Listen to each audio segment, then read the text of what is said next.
Um, Before I start, I want to give all honors and glories and praises to Yahweh, Bahashim Yahushai, Bahashim Mahawa Kakodash, Yahweh, which is the one true name of the Heavenly Father, Yahweh Shai, who the world ignorantly calls Jesus Christ, but his one true name is Yahweh Shai. Double honors to the elders and the apostles of Great Millstone, who will well and teach well, because those are the men who I learned this truth from through the Spirit and power of Yahweh Bashim Shai. Peace, blessings, salutations to the hopeful elect.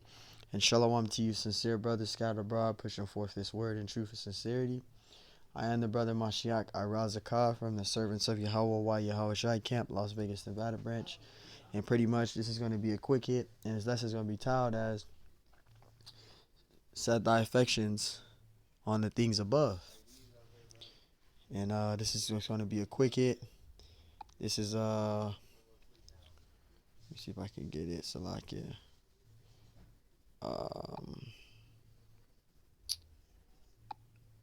I'll start at, here it is, Colossians 3 and 2, Salakia. Colossians 3 and 2, it says, set your affections on the things above and not on the things of the earth.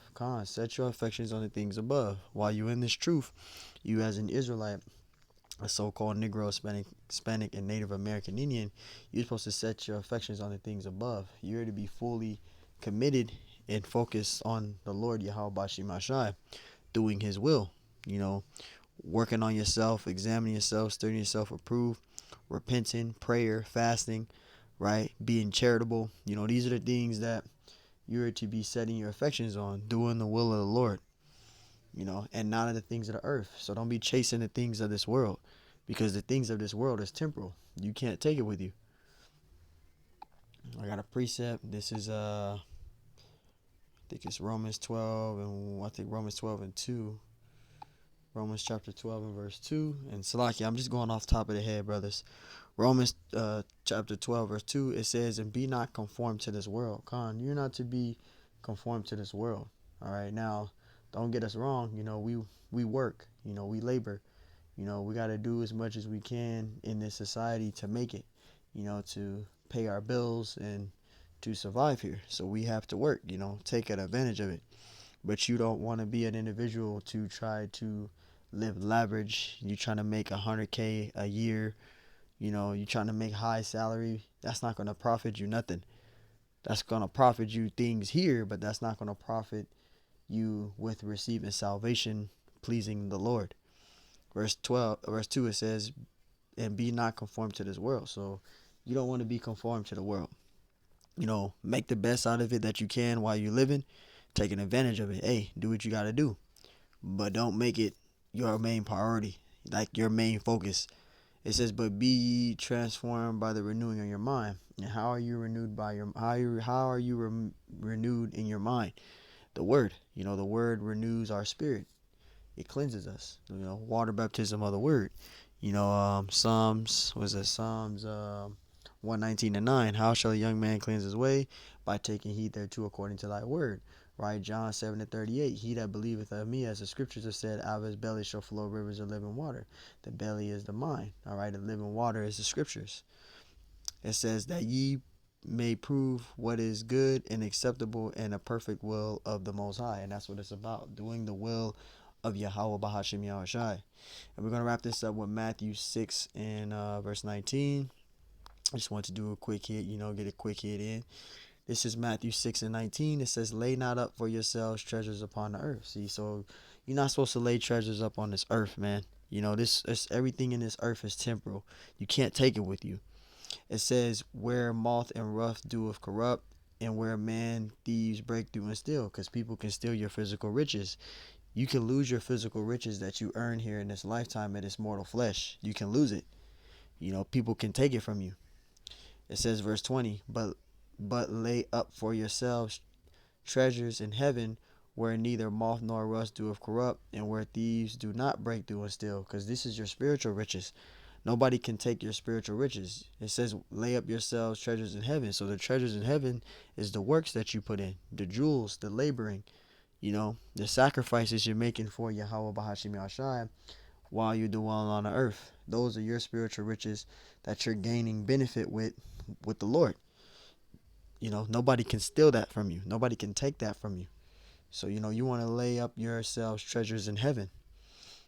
It says, where neither moth nor rust doeth corrupt, and where thieves do not break through and steal. No one can steal your spiritual riches.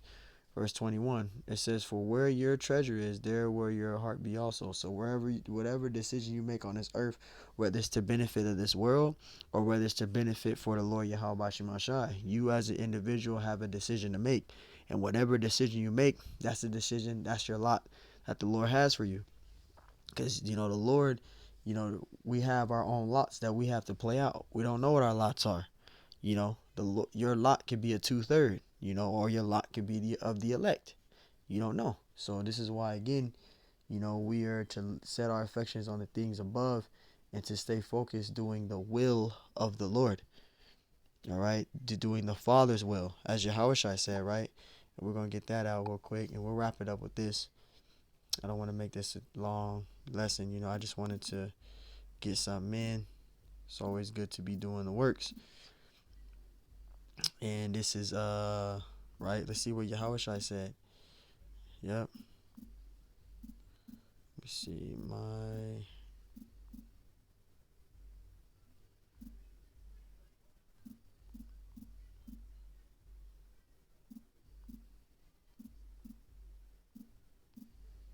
Right.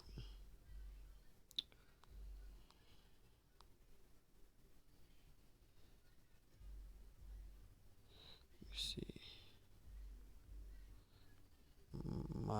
My brother and my mother are they which do his will.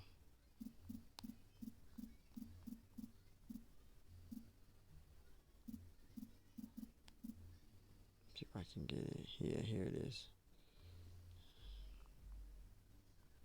Right, and this is when Yahushua's mother and brethren were looking for him. Right, and this is what Yahushua said onto the disciples. It says, while he yet talked to the people, behold, his mother and his brethren stood without, desiring to speak with him.